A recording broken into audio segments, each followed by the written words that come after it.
Praise the Lord. மிகவும் ஆசீர்வதிக்கப்பட்ட இந்த நல்ல காலை நேரத்துக்காக ஆண்டவருக்கு நன்றி சொல்கிறேன். ஆண்டவருடைய கிருபையும் இரக்கமும் ஒவ்வொரு நாளும் தந்து நம்மை ஆச்சரியமாக நடத்துகிறார்.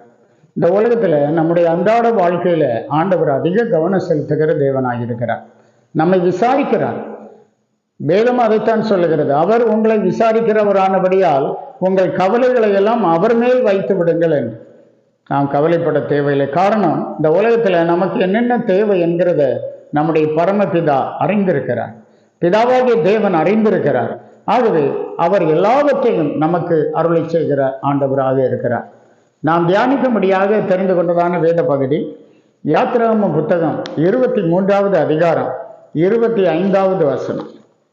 உங்கள் தேவனாகிய கர்த்தரையே சேவியுங்கள், அவர் உன் அப்பத்தையும் உன் தண்ணீரையும் ஆசீர்வதிப்பார், வியாதியை உன்னிலிருந்து விலக்குவேன். நம்முடைய அப்பத்தையும் நம்முடைய தண்ணீரையும் அவர் ஆசீர்வதிக்கிற கர்த்தராக இருக்கிறார். எவ்வளவு நல்ல ஆண்டவர் பாருங்க.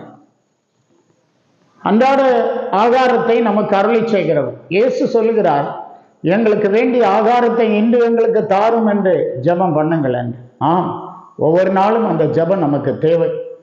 நமக்கு ஆகாரத்தை கொண்டு சேர்க்கிற விவசாயிகள் எவ்வளவோ கஷ்டப்பட்டு மழையிலும் வெயிலிலும் கஷ்டப்பட்டு ஆகாரத்தை பூமியிலிருந்து விளைவித்து எடுக்கிறத பார்க்கிறோம்.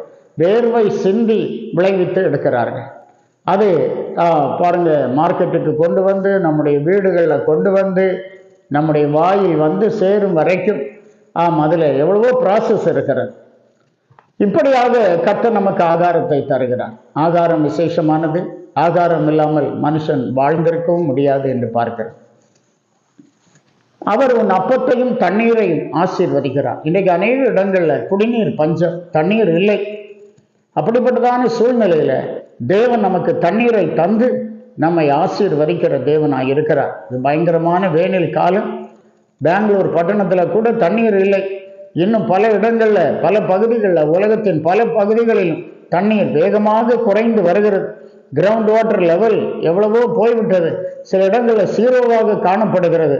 அப்படிப்பட்டதான சூழ்நிலையிலும் ஆண்டவர் நம்முடைய தண்ணீரை ஆசீர்வதிக்கிற கர்த்தராக இருக்கிறார். இயேசு கிறிஸ்து இந்த உலகத்திலே உயிர்த்தெழுந்து காணப்பட்ட போது யோவான் சுவிசேஷம் 21ஆம் அதிகாரம் 12ஆம் வசனம் சொல்லுகிறது, இயேசு அவர்களை நோக்கி, வாருங்கள், போஜனம் பண்ணுங்கள் என்றார். அவரை கர்த்தர் என்று சீஷர்கள் அறிந்தபடியினாலே நீர் யார் என்று கேட்பதற்கு ஒருவனும் துணியவில்லை.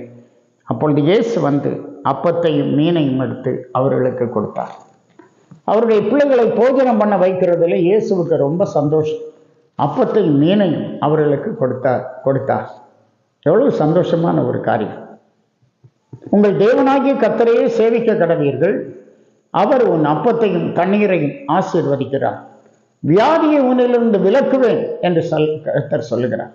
இன்றைக்கு மரணத்துக்கு ஏதுவான வியாதிகள் மனுஷனை மிரட்டுகிறது. வாலிபர்களை கூட இருதய பலவீனம் போன்ற, கிட்னி ஃபெயிலியர் போன்ற நோய்கள் திடீரென்று வந்து மிரட்டி விடுகிறது. காலம் அப்படியா இருக்கிறது. இந்த காலகட்டத்தில் ஆண்டவருடைய சித்தம் செய்யும்படி ஆண்டவருக்காக நம்மை ஒப்பு கொடுப்போம். இந்த தேவன் நல்லவராக இருக்கிறார். எகிப்தியருக்கு வரப்பண்ணின வியாதிகளில் ஒன்றையும் உனக்கு வரப்பண்ணேன் என்று கர்த்தர் சொல்லுகிறார்.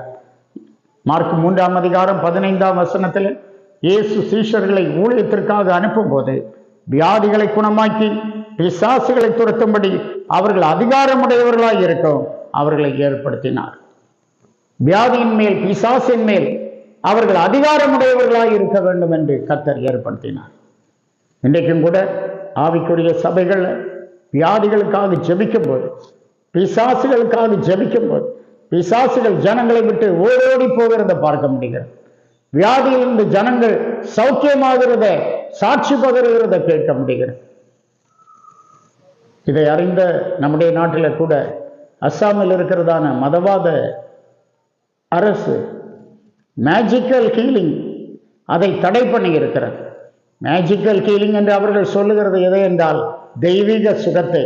ஆனாலும் தெய்வீக சுகம் எல்லா ஜனங்களுக்கும் உண்டாகிக் கொண்டே இருக்கிறது. தெய்வீக சுகம் என்கிறது பிள்ளைகளுடைய அப்பம் என்று வேத வசனம் சொல்லுகிறது. நாமும் கூட இந்த தெய்வீக சுகத்தை பெற்று ஆண்டவருக்காக காணப்படுவோம். வியாதியை உன்னை விட்டு விலக்குவேன் என்று கர்த்தர் சொல்லுகிறார். நாம் கர்த்தரையே உண்மையாய் உத்தமமாய் சேவிப்போம். கர்த்தர் எல்லாவற்றையும் பார்த்து கொள்வார். ஆண்டவர் உங்களை ஆசீர்வதிப்பாராக. ஜெபிப்போம். நல்ல தேவனே, உம்மை நாங்கள் துதிக்கிறோம். நாங்கள் உண்மையாய் உத்தமமாய் உம்மை சேவிக்கும்படி எங்களை அர்ப்பணித்திருக்கிறோம். ஆண்டவரே, எங்கள் வாழ்க்கையில் எங்களுடைய ஃபுட் மற்றும் எங்களுடைய ஹெல்த் எல்லாவற்றையும் நீர் பார்த்து கொள்ளுகிற தேவன். இந்த நாளிலும் உம்முடைய பிள்ளைகளை ஆசீர்வதித்து நல்ல சௌக்கியத்தையும் சுகத்தையும் பலத்தையும் கொடுக்கிறது மாத்திரமல்ல, அவர்களுக்கு தேவையான ஆகாரத்தையும் கொடுத்து அற்புதமாய் நடத்தும். தொடர்ந்து பலப்படுத்தும். உம்மை உண்மையாய் சேவிக்க கிருபை தாரும், பலப்படுத்தும். இயேசு மூலம் கேட்கிறோம் பிதாவே. ஆமென். ஆமென். God bless you.